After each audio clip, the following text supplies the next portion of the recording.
Zee 24 तास एक पाऊल पुढे। निराशेच्या गर्तेत सापडलेल्या HIV बाधितांच्या जीवनात आनंद देणारी घटना पुण्यात घडली आहे। 2 HIV बाधितांनी लग्न करून समाजामध्ये एक अनोखा आणि तितकाच मोलाचा संदेश दिलाय। सूर्योदय एड्स फाउंडेशनच्या पुढाकारातून हा विवाह सोहळा पार पडला। लग्नगाठ बांधल्या गेलेल्या या 2 HIV बाधितांच्या भावना अश्रू रूपानं अशा बाहेर पडतात। दुर्दैवावर मात करत आयुष्य जगण्याचा निर्णय या दोघांनी घेतला।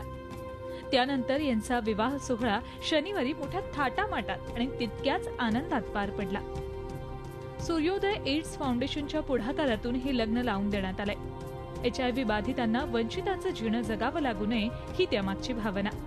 हे HIV बाधित हे मुलीचं पहिलंच लग्न आहे आपल्या इथे, पण अशी संस्थेने HIV बाधित आपल्याकडे महिलांचंही प्रमाण जास्त आहे, ज्याच्यात डिवोर्सी विधवा या महिला जास्त असतात, त्यासुद्धा आपल्याकडे आश्रयाला असतात। अशा पद्धतीचे आपण आतापर्यंत 5 लग्न केलेली आहेत। HIV झाल्यानं या दोघांच्या जगण्याची आस मावळून गेली होती, मात्र त्यांच्या कुटुंबियांबरोबरच कार्यकर्त्यांचा आधारही त्यांना मिळाला। त्यांच्यात बांधल्या गेलेल्या सहजीवनाच्या रेशीम गाठीनं त्यांचं जगणं आता सुंदर होणार आहे। माझ्या भाऊ आणि बहिणींनी मला त्यांच्यामुळे मी हा निर्णय घेतला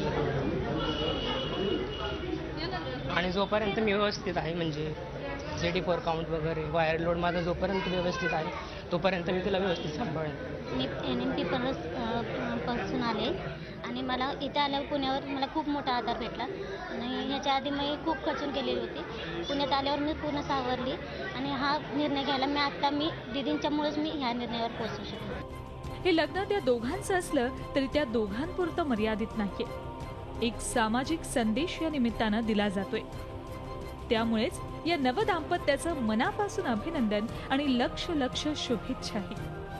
झी 24 ताससाठी पुण्याहून अरुण मेहत्रेसह सुवर्णा धानोरकर, मुंबई। झी 24 तास एक पाऊल पुढे।